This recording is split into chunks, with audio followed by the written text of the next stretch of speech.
Daralun, Cassandra Angelin sempat menceritakan soal sosok pria yang akan ia jadikan pasangan. Trauma dengan pria keturunan Arab, Cassandra mengaku lebih memilih jalani hubungan dengan pria asli Indonesia. Dalam sebuah wawancara di YouTube, Cassandra Angelin mengaku bahwa dirinya punya pengalaman buruk dengan pria Arab. Cassandra memilih pria Indonesia bukan berarti ia tak pernah punya pengalaman buruk. Hampir sama ketika ia menjalani hubungan asmara dengan pria Arab, namun Cassandra memandang pria Indonesia masih lebih baik.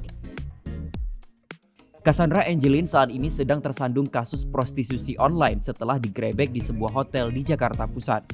Saat digrebek, polisi menyebut bahwa Cassandra sedang tak berbusana bersama seorang pria.